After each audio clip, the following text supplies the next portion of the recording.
Hello, welcome to this ACCA F8 Audit and Assurance. And let's see how we can help with your F8 exam in the upcoming sitting and how you're going to study the F8 exam very effectively. So first of all then, this exam, as you can see, we've got 15 minutes reading time and 3 hours to do this particular paper. 100 marks in total, the passing mark is 50. This paper has been divided into two sections. The section A will be the multiple choice questions with 12 questions worth of 20 marks, with another 80 marks related to section B, divided into 6 questions in the section B, all narrative questions. So it's the written parts of this paper, so that's the exam format of the F8.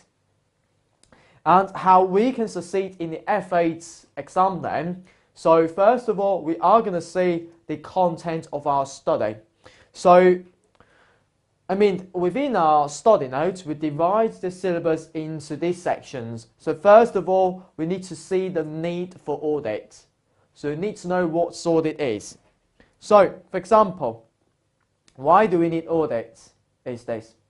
So here is the client's company. And this is the finance director of our client's company. So we are talking about the client. It's the client to our audit firm, and we are the audit manager, or perhaps is the audit partner within this particular paper. And this is the finance director of the client's company, of our client's company. And she has prepared for the financial statements, for example, the balance sheet, or perhaps the statement of loss, SOC or cash flow, and then this finance director has presented the financial statements to the shareholders within the company. But as you can see, the finance director is employed by the shareholders who owns the company, and the shareholders may not trust the financial statements prepared by that finance director, and hence what the shareholders do is to go to our auditor, so this is me,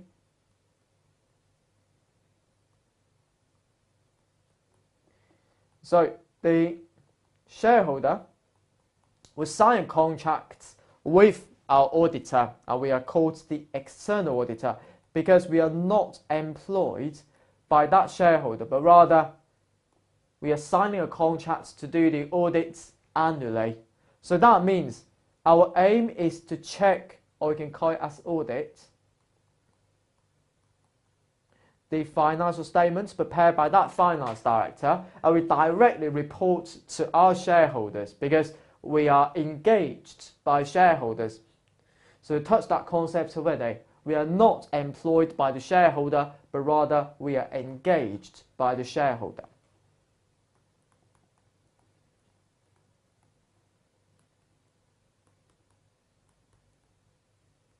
So the difference between engage and employ is this. Employ means we are the employees within the company, but engage, that means we're going to sign a contract annually. We'll renew that contract annually. So the contract related to audit service is called engagement letter.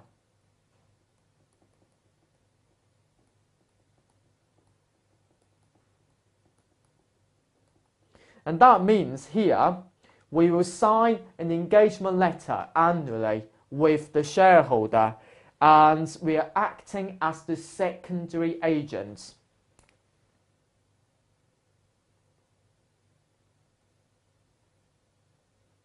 To those shareholders to check the work that is performed by directors in the first place. Particularly, our aim is to check whether or not the financial statements is correct. Of course, in technical words, that's called true and fair view. Of course, we'll explain that complicated words in a second. So, you see, we are acting as the secondary agent, but you might have a question. Who will be the primary agent then? Well, the first agent, or we can call it as the primary agents, are those directors. Because, as you can see, shareholders owns the company, but they don't run the company on their own, especially for those large companies. And hence the shareholders will employ quite a lot of its directors, including the executive director, for example, the finance director, the CEO, for example, and also for the non-executive director to look after those finance director or executive directors in the first place, to make sure the executive directors, such as the CEO and the finance director, will not make any fraudulent transactions within the company. So as you can see, yeah, that's why audit exists, because of the trust problem. I can call it as the agency problem. Of course, don't worry, we'll explain that complicated concept in a second. So we know why audit exists already. I hope that's interesting.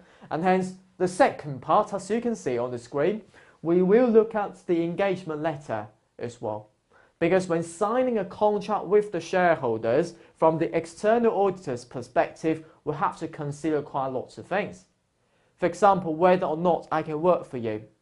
So for example, let's say if you are in the supermarket industry, but I have already got an existing audit client called Walmart, for example, and you're Colourful, for example. So if that's the case, then Colourful comes to us and asking us to provide for the audit services. So if that's the case, if I provide the audit services to you, at the same time I provide the audit services to the Walmart company, perhaps there will be a conflict of interest between these two. Because, I mean, from the external auditor's perspective, we will check your financial record. But what does that mean? Financial records means we are using a double entry, debit and credit language, to record all of the things that has happened within the company. For example, within your company, that you've bought the intangible asset, you've bought the subsidiary, you've bought the inventory, you've bought the PPE already. So if that's the case, then the financial accountant within your company, for example, the finance director, will record all those transactions that have already taken place within your company. So that means from the external auditor's perspective, I know exactly what your company is currently doing. And as a result of it, if I provide the service to you, that means I check all of your things, but at the same time, I provide the service to Walmart. So if that's the case, if I were to breach my confidentiality agreements, for example, I tell Walmart about your confidential information related to strategy. So if that's the case, that would damage your interest. Okay? So if that's the case, then, as you can see, before I accept as the external auditor to your company, we have to consider quite lots of things. For example, you want me to finish off the audit within 3 days. That's not possible unless you input quite lots of resources, for example, paying for us as a premium. So we will consider into that, because our aim for that is to check your financial statements whether or not it will be correct. And hence your figures whether or not is correct. Of course, your figures comes from your management activities. So whether or not they are correct, of course, we have to check them line by line.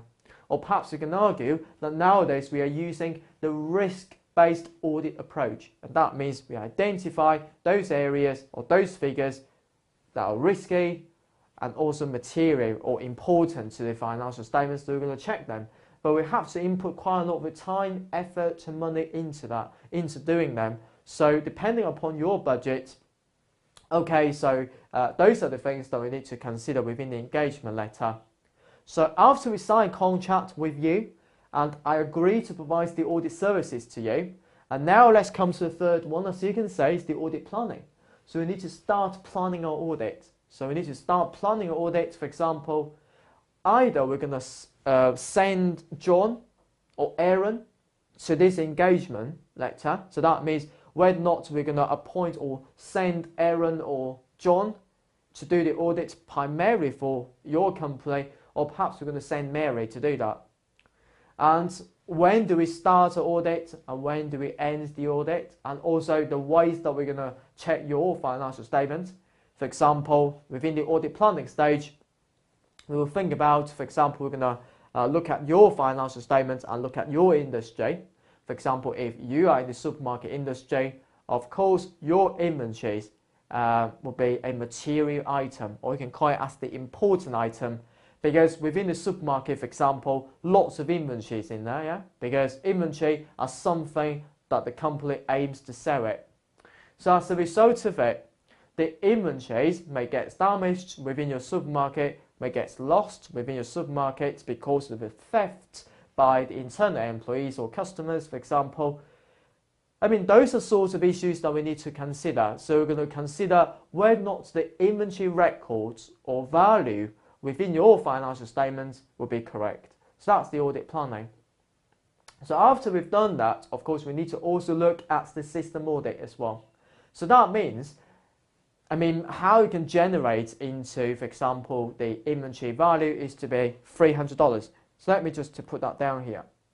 For example, within your statement of financial position, or you can call it the balance sheet, your inventory, or you can call it as stock, is $300. So how we can calculate that $300? Of course, it would be the number of inventories. For example, 10 units of inventories, and each of these units is worth at $30, for example. So if that's the case, you carry out $300 onto your balance sheet, worth $300 in total. So that means, how are you going to determine that 10 units of the numbers of the inventories? Well, perhaps what you can do from a company's point of view, from your company's point of view, you send the staff within your organization to count those inventories. So if you count those inventories, yes, that will be your system. Because the way that you count the inventories, for example, you're not using the independent staff to count those inventories, but rather you use the head within the warehouse to count those inventories. Think about it this way. If that head has stolen the inventories in the first place, and you ask him to count the inventory on your own, because he has lied to you before, because he has stolen the inventory before, but now you ask him to count this inventory and determine the numbers of them, as a result of it, that numbers will not be correct. It's highly unlikely that the numbers of inventories will be correct. Am I right? So, if that's the case, then we will see that the system of the client's company is not very good regarding this issue, and hence it will impact onto the inventory value. So for example, perhaps the head within the warehouse has stolen 3 inventories already, so the number should be 7. And that means that the inventory value should be 7 times 30, should be $210. But if that head within the warehouse has stolen the inventory, that means to be 7, but he has reported you that the total numbers will be 10. So as a result of it, within your balance sheet, you can see the inventory record. The inventory balance in total is to be 300, but that's just to be an overstatement of those inventory figures within the statement of financial position in the first place. And that's the reason why, from the external auditor's perspective, that we have to see whether or not the system is working effectively. And we are particularly referring to as the internal control system for this issue. Because the system is not, if it is not effective, surely it will impact onto the figures within your financial statement in the first place. And that's the reason why, after going through the system, we will see the audit of financial statements as well. So what do I mean by audit of financial statements? As you can see on the screen, it's the 5th point here. So the audit of financial statements, all do I mean by this is we're going to check the numbers. So because as you can see, within the balance sheet, for example again, or you can call it the statement of financial position, there'll be lots of these items in there. For example, we've got the receivable for $100. So receivable means that customer owes $100 to our company, hasn't paid for us yet. So that means the $100 of the receivable, because I've got the right to receive that money arising from the contracts that we signed with each other from that customer worth $100 here. So what we need to do by auditing the financial statements, that means from the external auditor's perspective, we are specifically checking whether or not this $100 would be correct. Perhaps this $100 is not correct at all because, as you can see, that customer has gone bankrupt.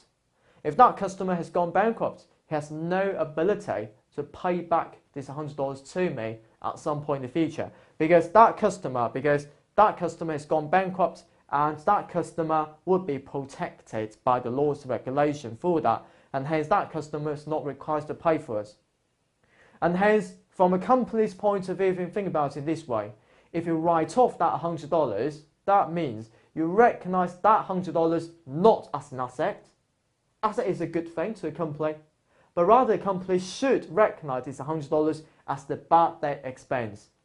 So if that $100 is the bad debt expense, which is the irrecoverable debt expense, this will write down the profit by $100, and the shareholders will not be happy about it.